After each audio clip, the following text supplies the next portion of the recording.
walikuja wakaniitisha mtoto. Mimi nikapenda, sikufikiria vile hiyo msichana aliniambia, na kama ningejua ningekumbuka vile hiyo msichana alisema, ningetoroka usiku hiyo. Lakini sikuweza kutoroka. Sikufikiria ati wanaweza kunitupia mtoto. Kutoka nikakuta baba ameshika mtoto na bibi yake, wanaelekeza kwa mtoni. Nikamwambia baba, rudisha mtoto wangu.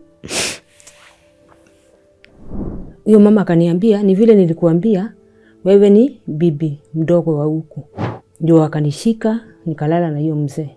Huyo mama anakushika? Alinishika miguu, huyo mzee akalala na mimi, akanishikia hiyo mzee. Imagine meeting a man, falling in love with him and getting married to him for 2 good years. But the day you visit his village, they tell you that he has been dead long before you met him. What would you do? Well, today Cynthia tells us exactly how she found herself in this situation and what steps she took next. Welcome to today's episode of My Story. My name is Yvonne Kawera and this is Cynthia's story. Naitwa Cynthia Wanjiru, nimetoka Narok. Okay. Narok kule umezaliwa mkiwa wangapi na maisha ilikuwa vipi kule Narok? Narok si kusaliwa. Narok ni kwenda kuishi. Kusaliwa nimesaliwa saidi za Dhofiri, Ngarwa. Okay. Huko ndio nilisaliwa na baba na mama.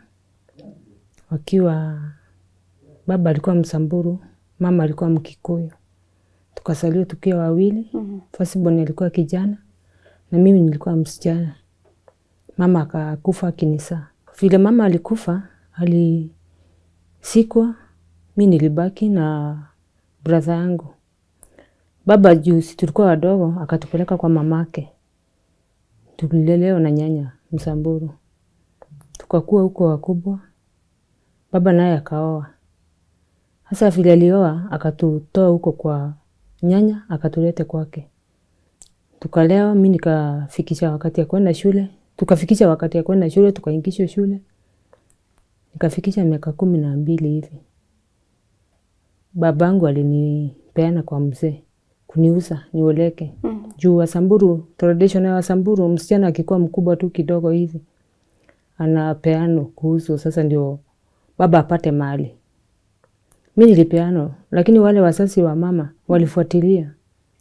Vile walifuatilia, nyanya alikuja, mama ya mama. Babangu nilisikia akimwambia, hutakuwa ukifuatilia watoto juu mimi nilikuwa nimeoa msichana wako na nilikuwa nimemtoa mali. Kwa hivyo mimi ndio najua kudili na watoto vile nitafanya. Mimi life yangu sasa tukaanza sasa ni kuoleka sasa. Naye brother yangu alibaki huko. Sasa vile nilipeana kwa hiyo mji, mimi sikuwa najua kwamba ni kuoleka nimeoleka. Nilikuwa nafikiri ni kama kwetu tunaenda ni mahali tunaenda kupelekwa nikae. Huyo mzee mwenye nilipeano alikuwa na wabibi 3. Sasa vile mimi nilienda huko nilikuwa nafikiria hao ni wa mama yangu, aunti zangu. Tulikaa kama wiki mzima hivi kwa mama bibi mkubwa ndio nilipelekwa nikae. Sasa vile ninakaa hapo, huyo mama alianza kuniambia, najua sasa wewe si ati ulikuwa ukuje hapa ati kama mtoto. Wewe si mtoto, wewe ni bibi. Sasa mimi nilikuwa natamani hiyo bibi ni upo naelewa. Sikuwa naelewa. Sasa nilikuwa naulizanga, lakini kuna wakati alikuwa ananikaisha shina na nielezea vile bibi anakaanga. Sasa tulikuwa tunalalanga na yeye. Siku moja sasa mzee alikuwa anakuja analala na sisi, lakini hakuna kitu alikuwa ananifanyia. Ndio mama aendelee kufanya nini? Kunifunza. Na siku moja hiyo mzee alikuja katikati yangu na hiyo mama. Ndio hiyo mama saka alikuwa ameniambia vile mzee anastahili kudili na mimi ndio nijue umama ni kusema nini. Sasa mzee vile alikuja kunishika nikashangaa mzee anakuja kunishika, baba anakuja kunishika kwa nini? Huyo mama akaniambia ni vile nilikuambia wewe ni bibi mdogo wa huku. Ndio akanishika nikalala na hiyo mzee. Huyo mama anakushika? Alinishika miguu, huyo mzee akalala na mimi, akanishikia hiyo mzee. Ndio sasa nililia sana, akaniambia hivyo ndio huko unakuja huko ati uwe mtoto. Hivyo hiyo kazi ndio ulikuwa unastahili kufanya nini? Ukuje ufanye. Nilikaa tu kuna ushungu zangu. na walikuwa wananifungia kwa nyumba sababu nilikuwa napotea. Huko ukitaka kukaa kwa hiyo maisha. Juu sasa nilionyeshwa kitu ambaye sijaiona tena. Akaendelea tu kunifanya hivyo, nikapata mimba. Nikiwa huko tu. Na every time ulikuwa ukifanya hivi bibi lazima angekushika hapo. Angenishika, lakini sasa ilienda hivyo nikazoea. Sasa akaniambia hivyo ndio bibi anaishi. Nilikaa huko nikapata mtoto wa kwanza. Bidii sikunyonyeshanga hiyo mtoto. Juu hata sikuwa na matiti. Nikakaa nikapata mtoto, mimba nyingine tena. Nikapatia mtoto tu huko. Lakini wakati nilipata hiyo mtoto wa kwanza, kwetu watu huwa wanatahiri wasichana. Sikuwa nimetahirishwa kwetu. Wakati nilipata hii mtoto, hapo ndio nilitahirishiwa. Kupata mtoto na kutahiri. Ulipata mtoto nyumbani ama hospitali? Kwa nyumba. Sasa nilikuwa nimeletea daktari wa mama mwenye ananisalisha na mama mwenye ananitahiri. Sasa ushungu nilipata mara 2. Ilikuwa hadi kwangu sana. Hata mali sikuwa nataka kukaa na hao watu. Lakini walikuwa wananishunga kama mbuzi nisipotee. Hata karibu nipotee hata niwashe mtoto. Mungu alinisaidia nikapona hayo yote. Nikakaa tena nikapata mimba ya pili. Nikapata tu vizuri. Nikaishi, nikakaa huko. Ndio sasa wakaniambia, huyo mama akaniambia hautakaa kwangu. Sasa wewe ni bibi wa huko. Lazima tujengee kwa nyumba. Nilijengewa kwa nyumba kama Manyatta. Nyumba yangu sasa. Ndio sasa nikagaulio vitu zangu nikaenda kwa nyumba yangu. Sasa tukiwa hapo mzee alikuwa anazunguka hii nyumba 3. Anaanza kwa bibi ya kwanza anakaa 1 week. Bibi ya pili 1 week. Kwangu ndio ya mwisho. Nikaendelea hivyo nikapata mtoto wa 3. Na saa hiyo unagauliwa ng'ombe zako, mbuzi zako, wao ndio unachunga na watoto. Ukiwa na mimba, ukiwa na watoto wadogo, hawajalingi. Wajui kama vile utaishi na utakaa aje. Hao ndio unakamua, wao ndio unafanyia kila kitu. Nikaa nikapata mtoto wa 3. Watoto wangu wameenda kwa mwaka hivyo. Nikapata tena wa 3 sasa ndio aligonjeka. Wa 3. Juu nilitoka huko nikiwa na mimba. Sasa vile nilizaa huyo mtoto wa 3. Huyo mtoto akakua. Hakuanza kutembea. Alianza kutambaa, anarukaruka kama shura. Hakuwa anatambaa. Sasa tukashinda mtoto amefikisha miaka 2 na hajafanya nini? Hajatembea. Na nimepata tena mwingine huyu wa 4. Hajatembea. Ndio tukampeleka hospitali na hawa mama. Nikaambia hawa mama akanipeleka hospitali. Akaambia huyu mtoto hatatembea. Hakuna shida. Tulitoka hospitali tulikuta mzee. Tukamwambia shida ya mtoto hawezi tembea, kuna shida ya spine. Hiyo mzee vile alijibu alisema yeye atalea mtoto mlemavu kama hata hii tembea maisha yake atamlea. Hatuleangi watoto walemavu.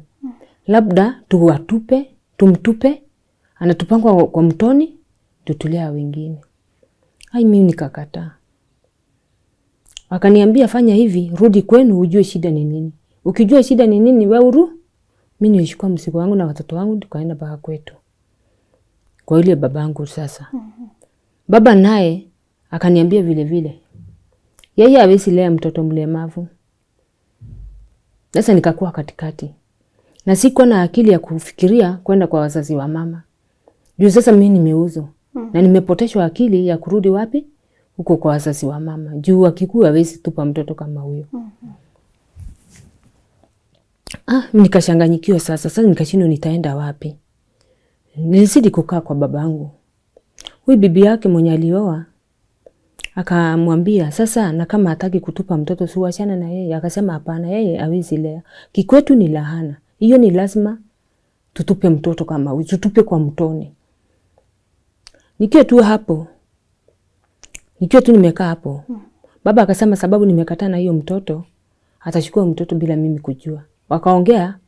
Waliongea kwa mahali. Kuna msichana huyo mama alikuwa hapo. Akakuja akaniambia, wewe Cynthia wewe ujiadhari. Nasikia mtoto wako atachukuliwa saa 4 ya usiku aende atupu. Sikuweka hiyo mambo maanani. Nilikaa tu. Kafika jioni, tukapika vile tulikuwa tunapika. Lakini nikiwa hapo alikuwa ananidharau kabisa mzee. Jua kuzaa hii mtoto mlemavu. Hata akisikia kilia, hakuwa anamchukulia maanani kama mtoto. Anachukua kama ni mnyama analia kwa nyumba. Pole sana. Sasa ikafika usiku. Vile ilifika usiku, walikuja wakaniitisha mtoto.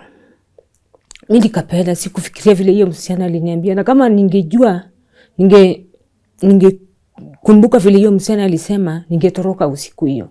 Lakini sikuweza kutoroka. Sikufikiria ati wanaweza kunitupia mtoto. Wakakuja wakaniitisha mtoto. Saa 4 ya usiku na kulikuwa na mwezi. Wakafungua mlango, wakafuata barabara ya kwenda mtoni. Na mimi sijui, Mungu tu akaniongeleshea, hao watu wameenda na mtoto wapi. Nilitoka. Kutoka nikakuta baba ameshika mtoto na bibi yake. Wanaelekeza kwa mtoni. Mimi nikaamka nikapiga nduru, nikiwafuata. Nikamwambia baba, nirudishie mtoto wangu. Nirudishie mtoto wangu. Ili hata munifukuze huku. Watu wakatokea, vile walisikia nduru. Tulikuwa mahali kama kishagi hivi. Kulikuwa na watu wengi. Watu wakatokea wakaniuliza ni nini. Nikaambia ni mtoto ndio baba anaenda kutupa kwa mtoni. Kwa nini? Juu ako na shida. Mzee mmoja wa kijiji akamwambia ufanye hivi mzee, mpatie mtoto wake juu anaonekana hawezi tupa mtoto, washaende zake. Akanirudishia mtoto juu sasa watu walitokezea. Huyo mzee aliniambia mimi nitoke huko na niende kabisa.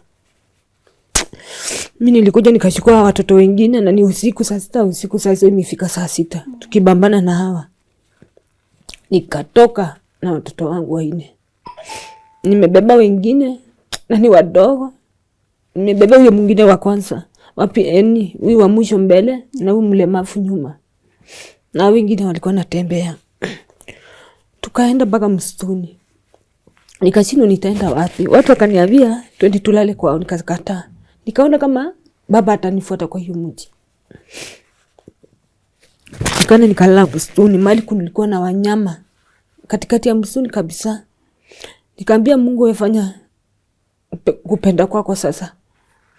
Kama ulinipatia watoto ndio nikufe peke yangu na watoto, ili aniwe na watoto wangu. Mimi nililalisha watoto chini. Nilikuwa naona watu mandofu, wanyama wakipita lakini hawakutukaribia. Ikafika 6 asubuhi. Nikaamsha watoto wangu. Nikashika tu njia, hakukuwa na watu hata. Tukakutana na watu tu wakitembea na njia. Mama mmoja alikuwa ananunua ng'ombe, mbuzi. Ndio akaniambia msichana unaenda wapi? Nikamwambia mimi, nikampatia historia yangu.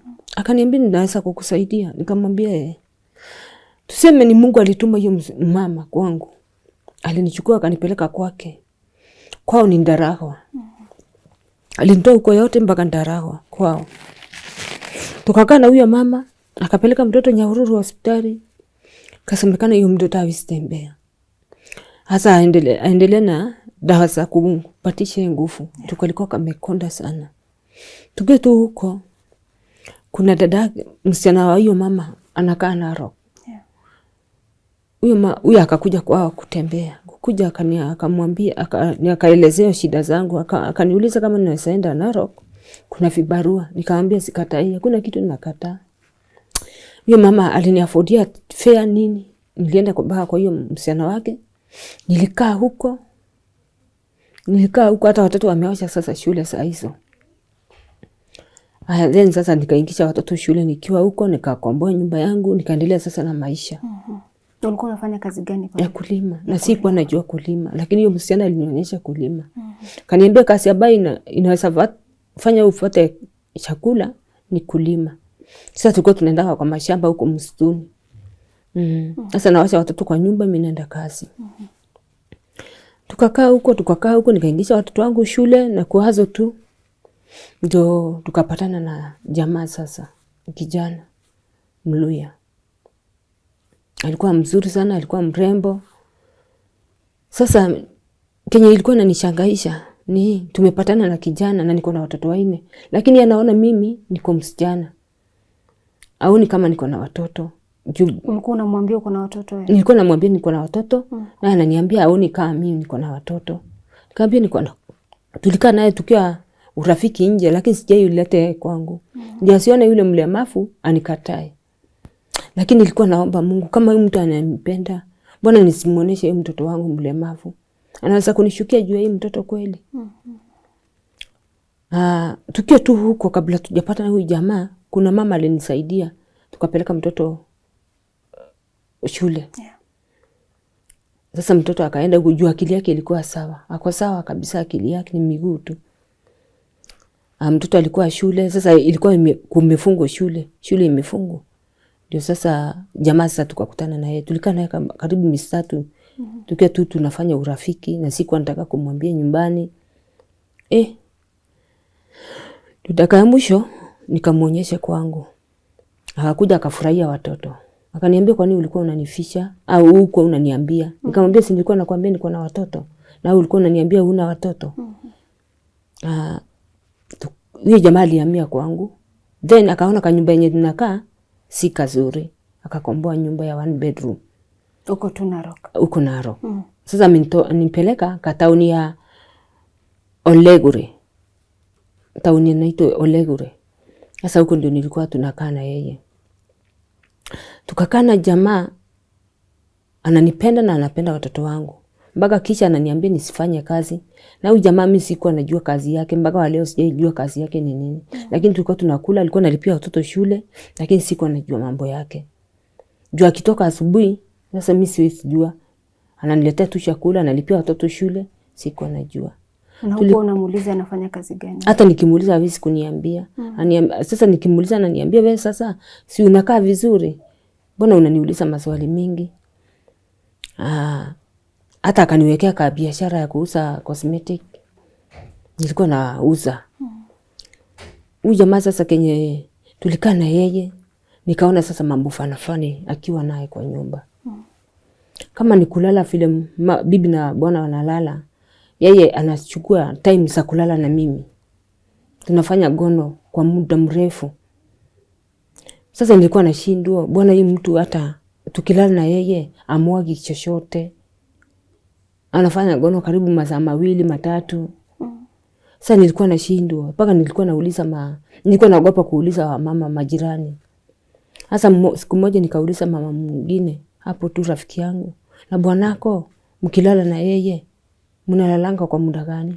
Aniambia, si tunalala tu kawaida kama binadamu. Sasa nikamueleza, akaniambia, wewe ujijue wewe mwenyewe.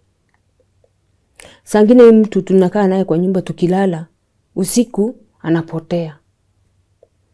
Nikiamka nikijistukia ninakuta haiko kwa nyumba. Naamka namtafuta, namkuta saa ngine kwa show. Nikimuuliza nini ulikuwa unafanya? Umekaa hapo kwa muda. Aniambia alikuwa anajisaidia. Ninamaliza hiyo mambo, hata siku anajua kama ni kitu. Haya, saa ngine ninamkuta amesimama katikati ya nyumba, watoto wamelala hapo, amesimama katikati ya nyumba, hana manguo. Yaani vituko. Sasa kenye ilikuwa inanichangaisha ni ngono yenye alikuwa anafanya kwangu. Alikuwa ananifanya kwa muda. Na tena saa ngine hii kitu yake ya mwanaume hii inakuwa mrefu. Na akinifanya hivyo ananinamisha kama umbwa, ananilalisha mbele, ananiambia ni mnyonye. Sasa nashindwa hii mtu huyu si nomo. Sasa nikaendelea hivyo, yeye alikuwa ananisaidia kabisa. Sasa nilikuwa nashindwa vile nitawachana na yeye na ananisaidia. Nikashindwa sasa nikiwachana na huyu mtu sintarudi kwa ile shida yangu tena. Sasa nilikuwa najifinyilia tu kwake. Nikimwambianga si twende kwenu, aniambia kwao ni Kakamega. Lakini hajai niambia twende. Nikamwambia twende kwenu na mimi tu nikupeleka kwetu. Lakini mimi nilikuwa na haja niende kwao nijue kwao. Mimi nilikuwa najua mimi sitaenda kwetu sababu ile mambo ambayo nilifanywa. Lakini yeye twende naye kwao. Akaniambia tu tutaenda. Lakini jamaa alikuwa anafanya vituko mpaka unashangaa, si ya binadamu. Juu hata vile alikuwa anafanya hivyo, hii mguu yangu haikuangi sawa, nakuwa na shida. Juu hiyo maneno. Zingine inaniumanga, kama sasa jana usiku ilikuwa inaniuma kabisa. Nikienda hospitali naambiwa nipigwe picha. Ionekane kama kuna joint ilifanywa nini. Juu unaulizwa ni nini, si lazima utaambia hawa. Lakini jamaa alikuwa sawa. Siku moja tu nikafikiria huyu jamaa mimi nitaenda kwao ndio nijue kwao. Nikamuuji kwao ni wapi, akaniambia Kakamega. Nikifika Kakamega, mtu akifika Kakamega ni wapi? Mungu akanipatia pesa juu tulikuwa na biashara. Nilikuja paka Nairobi, nikabuku gari, nikaenda paka Kakamega. Kuulizia kwao na nilikuwa na picha na nilikuwa nimeandika hiyo maandishi yote ya kwao kwa karatasi. Kuuliza mtu akaniambia wanajua hiyo familia. Kweli nilienda mpaka huko. Nikakuta mamake na babake. Ndio nikaambia mimi nimekuja hapa, mimi ni bibi fulani.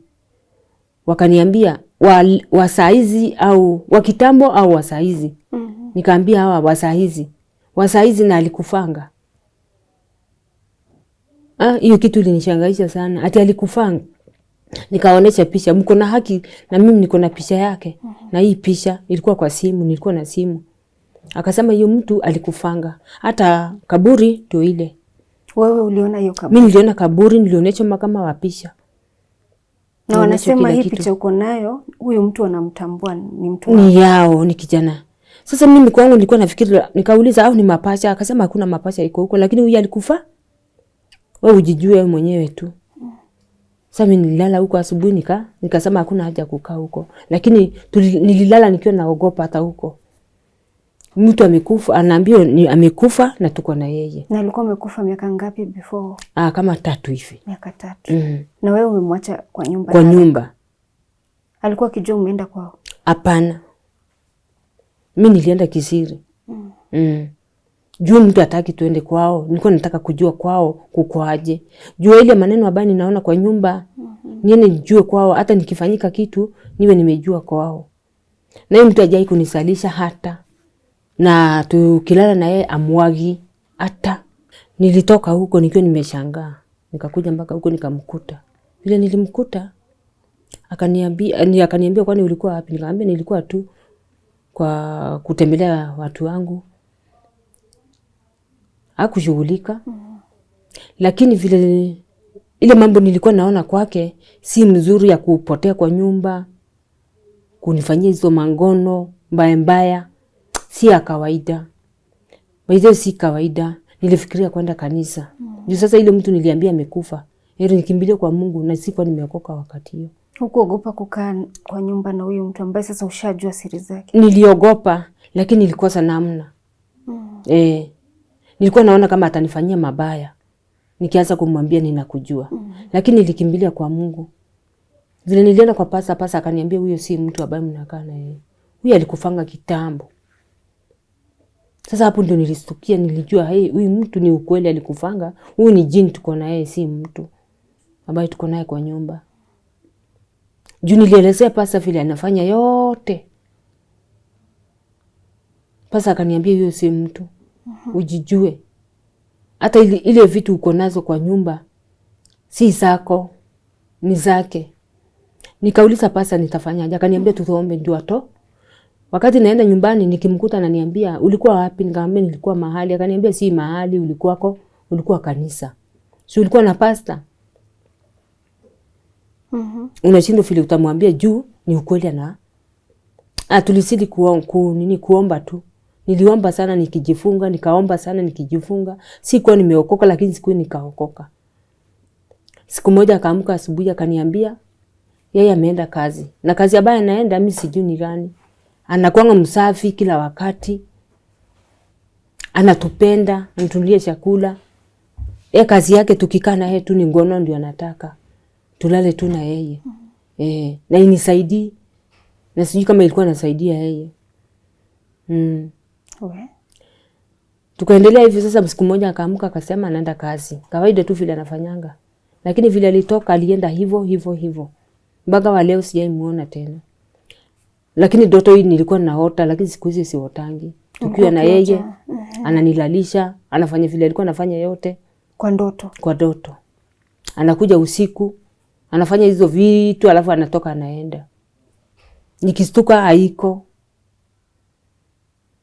Lakini pastor alikuwa ananiambia mimi nifanye nini, niombe kabisa. So vile alienda maisha ilibadilika kwa sababu alikuwa anakuprovide. Yeah. Lakini wakati alienda mimi mambo yangu ikaharibika, nikashindwa kulipa nyumba, ile kazi ikaharibika. Vitu zake zenye alikuwa amenunua zikapotea kwa nyumba. Nilikuta tu nyumba hakuna, ilikuwa empty. Nikaulizia watu wa plot wakaniambia hatujaona mtu akichukua vitu. Sasa pasa akakuja akaomba, sasa pasa vile alikuja akaomba, akaniambia wacha kila kitu yake yote iende na ubaki na amani na watoto wako. Hivyo sasa ndio maisha yangu ilirudi nyuma, nikarudi tena kwa single room na watoto wangu wote. Bado tu uko Narok? Sasa tunakaa na watoto wangu, maisha si kama vile juu sasa watoto wako nyumbani, maisha yangu hata sipati kazi vile nilikuwa napatanga zamani. Siku hizi unafanya nini? Kazi tu wakulima. Nipate nikose, tunakaa tu na watoto wangu, lakini naona hiyo ni mzuri kuliko huyo mwenye tulikuwa na yeye.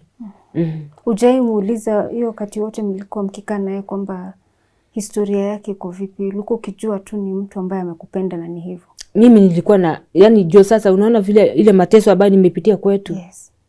Sasa vile nilipata mtu ambaye ananipenda na niafodia kila kitu, utamuuliza nini? Lakini vile tulikaa na yeye ndio nikaona huyu si nomo. Haiko sawa. Alikuwa na relationship inakaaje na watoto wako? Alikuwa anawapenda sana.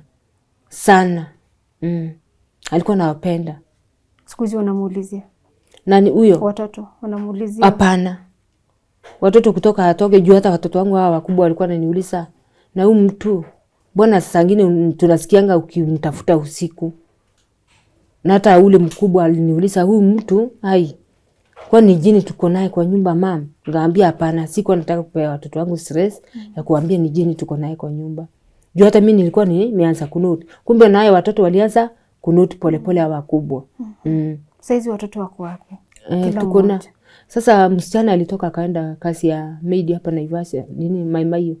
Alikuwa ameoleka akawachana na huyo bwana kwa Maimaio saa hii. Akona watoto? Akona watoto wawili, mmoja niko na yeye. So saizi unalea mtoto wa msichana wako?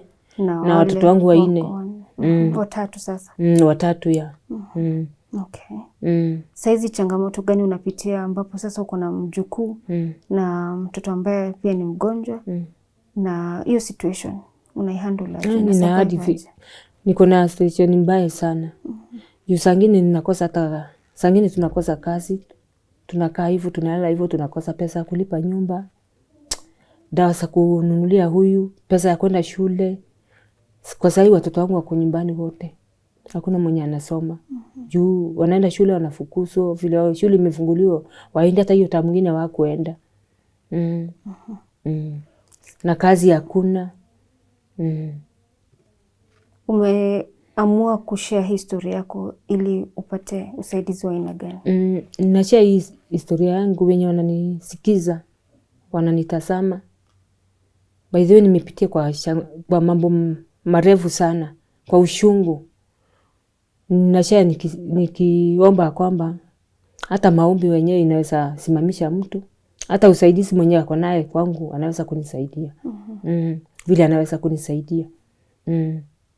Makubwa hata ni maombi sana. Nisipitie kwa hiyo mashida ambayo nimepitia kutoka udogoni wangu. Okay. Na ninaomba hata wenzangu wasichana wenye wanakutananga na vijana waangalie sana. Watu siku hizi si wazuri. Si wasichana peke yake wala si vijana peke yake. Unaweza kutana na kijana, kutana na msichana ambaye hajui vile hako, aende angaike vile nimehangaika kwa maisha yangu. Juu vile ni mamangu alikufa akiwa mdogo, hakujua kwamba kama nitateseka hivyo. Nami sikuwa najua kama nitateseka hivyo. Lakini shangwe kubwa ni kutoka kwa wazazi wangu ambao waliniingisha kwa shida. Umeshaiongelesha babako tangu wakati huo ambapo mlikosana? Sijawahi. So hujui kwenye yuko? Hata saa hii sijui, na sitakangi hata kujua. Juu ndio huwa aliniletea hizo mashida zote. Na kama angenifukuza, singepatana na mashida zote. Kuna Mkenya pale atakuwa akikutazama na angetaka kujua atakupata vipi. Uko na namba ya simu ungependa kushare ili watu wakupigie simu, waombe na wewe, wakusaidie kimawazo? Ninaye. Okay. Sema kwa hiyo kamera. Namba yangu ya simu ni 0748 760 651. Na jina ni gani? Cynthia Wanjiru. Okay. Cynthia, kuna kitu ambacho unasikia ni muhimu sana useme kabla tufunge show? Kama kitu yoyote ungependa kusema ama unasikia umesema kila kitu? By the way, nimeshukuru kwa kushare hii historia. Juu kama ningenyamazia ingekuwa inaniuma mimi kwa. Juu kuna wengi wanafichanga mambo kama hayo. Ninafurahia sana sababu nimekuja kushare na naweza yani Mungu atanipatia nguvu ya kusimama imara. Juu kuna mwingine atani support na yeye zenye yako naye, wala maombi wala nini. Niweze kujijenga hata mimi kama watu wengine, nijisikie hata mimi niko duniani. Juu kuna wakati mimi naonanga kama ili kukufa na watoto, nikunywe dawa nikufe na watoto wangu. Nini nakupeanga nguvu kuamka kila siku kupambana na kujaribu tena na tena na tena? Mimi ni maombi. Nikiomba naona mkono wa Mungu. Ananipatia, lakini kama singekuwa naomba ningekuwa hata nimekunyanga dawa na watoto wangu. Wakati ukiangalia historia yako na mpaka mahali umefika saizi, unaona kama siku nyingine unaweza kujipatia nafasi upende mtu tena, uolewe tena, ujaribu marriage tena? Hapana. Hata sitakubali tena. Mali imefika mwisho. Sitakubali tena. Juu siwezi jua ni nani huyu amekuja kwangu kunidanganya. Kama vile nilijiingisha kwa moto wakati ile. Okay. Siwezi kubali. Juu sasa hakuna kitu kingine natafuta. Niko na watoto na niko na wajukuu. Na ningetaka watoto wangu wasome ndio hata hawa wasimame. Okay. Mimi napenda juu mimi si kusoma. Niliwachishwa nikiwa darasa la 6. Okay. Cynthia, pole sana kwa yale ambayo umepitia, na matumaini yetu kwamba ni kwamba utapata usaidizi kutoka kwa Tuko Family ambao wanatutazama na wataweza kusimama na wewe na waweze kubadilisha maisha yako. Amen. Ili ukiangalia back uone the fact that uliamka ukafunga safari kwa kuja hapa kutuelezea masaibu yako, isikuwe imeenda bure. Amen. Ikuwe imeleta mabadiliko katika maisha yako. Amen. Tunakutakia kila laheri, hata unaporudi kule kwa watoto wako. Tunajua kwamba kila kitu itakuwa sawa. Amen. Na watu watakucontact through hiyo namba ambayo umetupatia, tutaweka pia pale kwa comment section. Asante sana. Some of these stories that we bring to you are stranger than fiction, and sometimes one is left to wonder whether really there's a spiritual side to life that people do not know about. Are you there and you're willing to support Cynthia and her children? Please reach out through the number that we shall put on the pinned comment. We always thank you so much for standing with our guests and helping them and supporting them and praying with them. We cannot thank you enough. And once again, we appreciate you staying here with us till the end of the show. My name is Yvonne Kawira. See you next time.